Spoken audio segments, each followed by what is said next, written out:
I have to say, watching Boku no Hero every single week is exactly like the emotional reaction you used to get when you were a child waking up on Saturday mornings to watch cartoons, and there'd be that epic scene like throughout the episode that just made you scream, holy hell, this is the most epic thing I've seen all week. There's just moments in Boku no Hero that has gotten that reaction out of me and makes me feel like a kid again. When you see Deku going in and he's activating his power, I was thinking like, oh my god, he's going all in, exactly what I want. I want to see this man use his ability. But to see how he outsmarts his opponent, but also shows how clever this guy is. I mean, he completes the first obstacle race and wins it by using his head, but this time they're able to get 4th place because of how he uses his ability, but not in the traditional sense, because he still can't use his power. Like, I mean, he used against an opponent one time, sort of successfully, but still, he shatters his bones when he uses it. So instead of actually attacking someone, he uses the force of his punch to sweep the arm away by using the air movement because of how much of a force this punch is, which sets off Todoroki's flame arm, which is kind of weird because, you know, Todoroki's all like, I'm not going to use this arm because that's exactly what my father wants. So we're still getting a bit more details on why he's so against his father. We still don't know truly what's going on, but it's nice that they are building up to it. They're not just throwing the info in our face, they're subtly building up to it. But to see Deku literally swing him, use the force of his attack to push his arm away so he can grab the headband, absolutely epic. It was just pure hype. Like, honestly, that was pure hype. But when you see that he only grabbed just a small batch of points and the soul-crushing realization, I actually thought they were gonna kick him out, because this isn't a series that feels like the main character is guaranteed to win 24/7. I mean, the way he won the obstacle race, it was because of his intelligence and how he thought on his feet. But there was like 10 seconds left. How are they gonna get another ban? And to see Tokiyami literally say, you know, I was going for the 10 million point one, but I still got the one on the top of his head, pushing them into 4th place.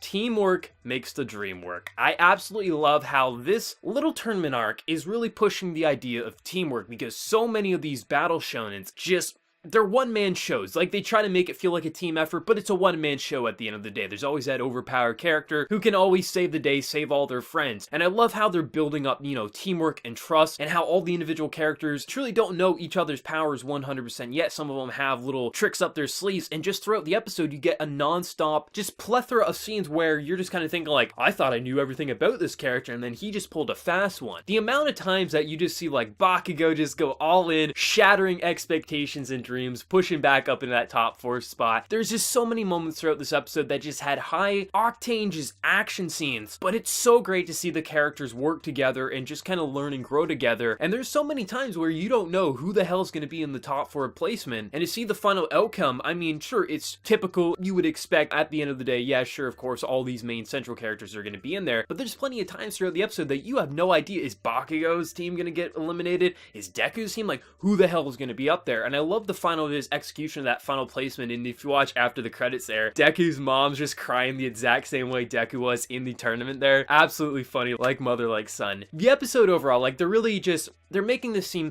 like such a polished season so far. The animation is just beautiful, especially like when they go into those still shots that are super detailed, like when Deku's going in for his punch. There's so many great little scenes. The art style is just staying very consistent. Like, when it dips, it's not even a noticeable dip, but it does help because of the art style they chose. But the individual animation movements, just like how the powers are working, it's so great to look at. It's great to just listen to because of the voice acting is just top notch. The worst voice actors still fit their characters, and I'm so excited for next week's episode. I mean, this is the tournament arc that I've been waiting for a while. I mean, I've been waiting for something like this to make it feel like the classics again, but doing its own thing, and this was absolutely incredible. A lot of these side characters, I mentioned it before, they're starting to feel like they have personality and soul to them. They're not just here to be like an opponent to Deku. They actually are feeling like their own characters, and they could be the focal main character if they wanted to. Just overall, I thought the balance of just the actual story to the actual action, this was a hype episode. Like, this season overall has been pretty hype. Like, that's the easiest way to sum it up. But I love what they're doing for characterization, how they're really pushing Deku into the spotlight, showing how smart Deku is without being overly obvious. Like, I mean, the first little bit showing how he thought on his feet to overcome his opponents without using his powers, and now showing how he's able to use his abilities without actually attacking people or shattering his bones, just spraining it or just hurting it at best. It's crazy to see where Deku Deku is right now, and it would be insane to see where he is at the end of the series, just based on how early it is in his training, but it doesn't feel like he's overpowered or rushing into just, the greatest superhero ever. They're building it up nice and slowly, and the pacing for the series is just excellent. I can't wait for next week's episode, but let me know your thoughts down in the comment section below. Did you love it? Did you hate it? Or do you think it was just okay? Before you leave, smack that like button, share your support. If you're new to the channel, be sure to subscribe. So until next time, everyone, please take care and have a good one.